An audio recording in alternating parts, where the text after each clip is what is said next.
I don't even know why I continue to do all these takes, because I'm just gonna throw the other ones away. What's up, guys? It's Shauna, aka Mrs. Wealthy Wallet, coming to you for another week. Yes, I am literally semi-dressed up today, guys, so I'm just gonna let y'all know, but I got on blue jeans because this is as dressy as Wealthy Wallet likes to get. I can get dressier, I just don't like it. So I went out with my friends with kind of a Mother's Day thing today, and so the restaurant that we went to, I felt like it required a little bit of a dress. It was a nicer restaurant. We went to Paces and Vine. If you live here in Atlanta, it's over off Paces Ferry. We had a nice little brunch. It was literally a brunch buffet. Very nice one. Yeah, so it was cool. Check them out if y'all get a chance. This is a lens, by the way, that I'm flipping.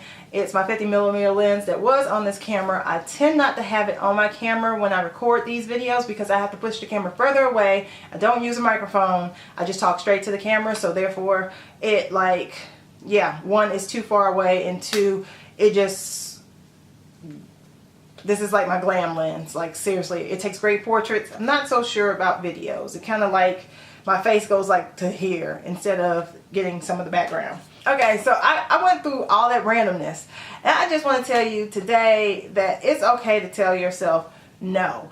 I've gotten to the point where I feel like I'm shopping every single day, and to tell you the truth, I probably am shopping every single day, and I don't want to be. So right now I am telling myself no, cut it out, stop it, because you're heading back towards your old shopaholic ways, and I really don't like it.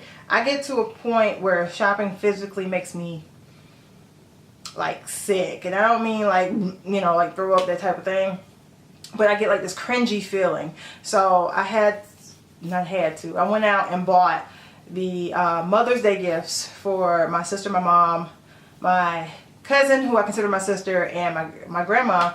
And I was just like, I don't want to shop anymore. Like, I'm to the point where I was just like, okay, I'm going to run to Target to get my hair products because I'm running out of shampoo and conditioner and my leave-in conditioner. So I'm just going to go get that real quick. Got there, saw the people who were shopping for Mother's Day cards, and was like, oh, yeah, no, they're not getting Mother's Day cards this year from me. Not happening. So they are getting their gifts from me. Thank you. I love you, but I'm just done shopping. I can't do it anymore. The credit cards, my husband's had a balance on his credit card of over $2,000 and some odd dollars, no matter, like, because every time he gets paid I put $100 on it, but he continues to charge on it, so therefore it goes right back up.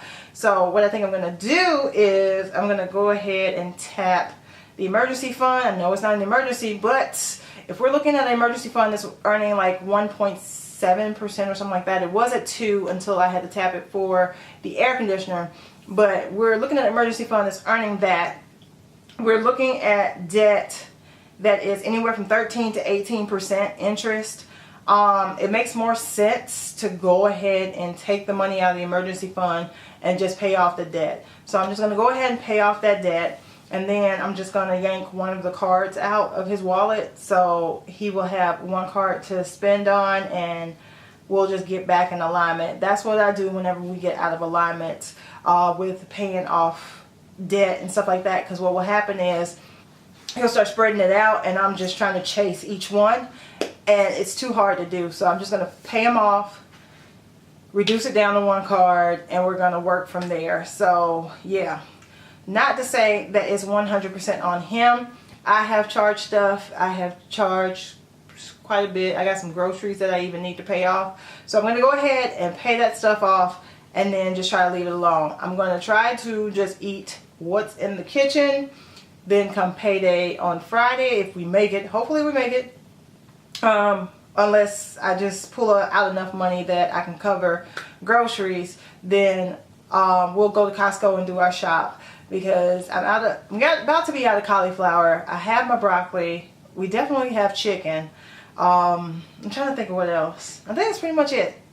And so, like, my husband cooks once for like a few days, and then we just eat off of that for a few days. The broccoli and the carrots and all stuff like that, we have to recook in between, and everything else we just live off of. So I have nothing planned this week. I have no dinners, no lunches with anyone.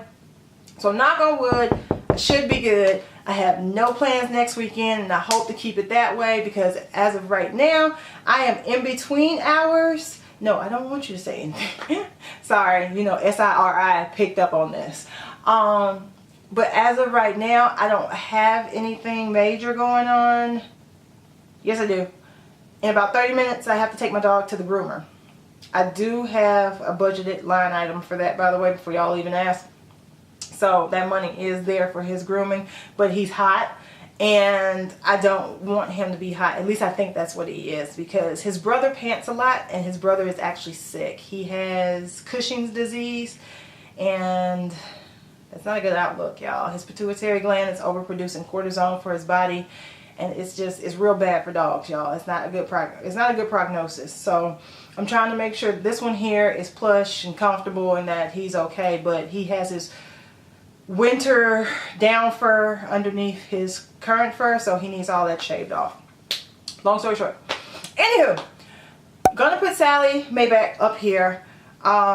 Still working on that, y'all. We're still working on Sally Maybach. Hopefully we will get her, I think, to the $10,000. Yeah, we'll get her to the $10,000 mark by the end of the year if I keep going the way I'm going. I've had to adjust some items in my budget to get my budget to balance correctly, because as of like last week, it was upside down. Now it's coming out negative at the end of the year, which is not good. It was coming out negative at the end of the year and basically in my column. So I rebalanced that. And now I'm coming out with a positive number by the end of the year. So we're good. My husband's raise, we're just going to be waiting on that yet again. We're waiting on yet another raise. So I guess whenever his boss calls him to let him know that it has been approved, it will go through. And I think that is about it. So it is okay, guys, to tell yourself, no, I'm not going to shop anymore. I'm going to pay off this debt. I'm going to be done with it. It's okay. You can put yourself on a temporary shopping ban. You put yourself on a temporary shopping freeze. You know, all those no spend weeks, whatever you want to call it. Just say no. The economy is not going to stop just because you are not shopping for a couple of weeks, or you're not shopping for a month, or you decide to stop shopping for a year. So just say no. Like, for real, just say no. Get your stuff straightened out, get you back on the straight and narrow, bring your balances down to zero, and then keep pushing from there. I'm going to pull a couple credit cards out of my wallet because I've been bouncing back and forth between two, and they're both travel credit cards. So I'm going to pull the credit card out of my wallet and only carry one. And I'm going to try to make sure that I only use that one for things that I need. I think I told you all before why I use credit cards over debit cards, because debit cards, once they get a hold of it and they hack your account, they can drain your account. You got to wait for everything to go through when you do the fraud stuff. So I just prevent myself from using my debit card, because I've lost my debit card number in major department stores, you know, when they had the Target breach, the Michael breach. Every single store, they've gotten my numbers. So I don't like to risk it. Therefore, I like to use my credit card instead. Although my debit card comes with perks, so occasionally I'll use it at, like, say, Starbucks or stuff like that, because my debit card will give me cash back at the end of the month. So it just depends. So my debit card is in my wallet, but I don't use it at gas stations because it gets lifted. I don't use it at restaurants because my husband's card has been lifted at a restaurant. It's been lifted at a gas station. So I know the exact gas station that it was lifted at. I know the exact restaurant that it was lifted at. So I just don't use my cards there. The problem is, it's a gas station that provides gas. It was a BP. I can't go around it, but it was a BP, and ever since I had my Toyota, I was told to use BP Chevron because of the quality of the gas mix that goes to those stations. It's okay to say no to yourself, guys. Until next time, guys, remember that the best type of wallet to have is always going to be a wealthy one. Peace.